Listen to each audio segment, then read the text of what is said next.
Gave me a big perspective shift. So, but there's a lot of some things that people don't realize about Russia. When I was there, at least, there's a lot of it that was borderline. I would call it not quite third world because it wasn't dirt floors or anything like that, but it was very poor and very primitive. We couldn't drink the water out of the taps. Wow. Because it had some level of contamination. So we ran the water through these 3-tier filters. None of our apartments had microwaves. We had a telephone, and that was about as much technology as we had. In fact, I like to let people know when I was there, we would rarely find a Russian family that owned a car. If you owned a single car, you're doing pretty well. Most of it was, all of what we did was public transportation. And so it was, like I said, it was very primitive. It was a poor, even though here they are, the superpower. The other big perspective shift for me was realizing when I got back how much opportunity we have here in the United States. You could almost look at it as opportunity overload. Yeah. I mean, there's so many choices on what I want to do for work, what I want to eat. When I go in a grocery store, compared to Russian small grocery stores, I walked into here and it was colorful and full of food. All the shelves were full of food, completely different. Yeah. Versus what I'd been living in the last couple of years. But just opportunity, and so for me, that's one of my personal, things that I don't agree about. Some folks, maybe a generation of folks, think that they have it rough. Yeah. And I came from pretty humble beginnings. on my mom's side, we were very poor. On my dad's side, he was very successful. So I kind of had multiple perspectives. Yeah. And so for me, growing up that way, I've seen from multiple perspectives, then add in Russia, how important it is to try and seize on opportunity and recognize the opportunity that we have to pursue things. Me coming from no one in aviation in my family.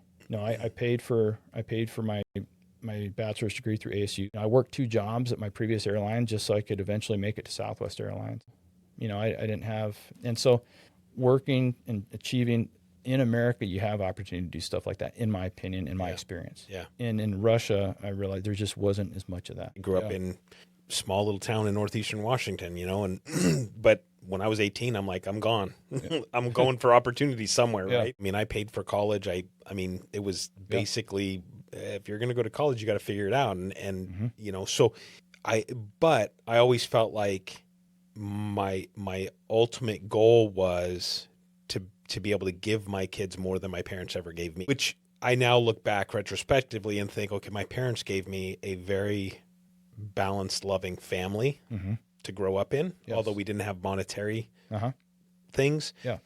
We were very blessed to have a strong central family. Yeah. But I can tell you, I think about some of the path that my life has taken and the ups and downs and the ability to go smack your head against the wall, get knocked out, lose a few teeth, and get back up and go, okay, I'm going to get my teeth fixed. I feel like my opinion is that through those struggles, through those hard times, that's where you gain your character. Absolutely. That's where you gain your resolve and your resilience. Yep. That's what makes you stronger. And I know that sounds a little cliche, but I feel like from personal experience, that's really how it's been for me. And it sounds like it's how it's been for you as well. And I really, truly don't like that word, because I feel like the only failure that we can ever accomplish in our life is to not try, is to not get up, is to not take that next step. I agree. And so as much as it sucks, and man, I'll tell you, I've been in situations where I really, truly was laying in bed praying to die,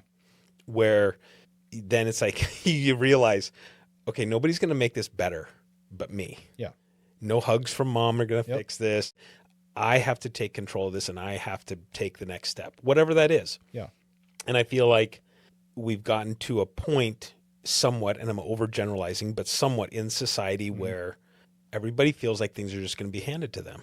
Yes. And that is not the way it works. Any pilot in aviation, they have to study, work hard. So every pilot rating and type rating consists of written evaluation, a written test, an oral evaluation, and a practical test where you're flying the plane. Yeah. You've got an FAA designated examiner that's watching you. That's looking for reasons to fail you. You got to perform. It's going into the exam of, look, I'm not here to be your friend. I'm here to figure out what you're doing wrong. Yeah. because I don't want you in the seat if you can't do Correct. the right thing, you know.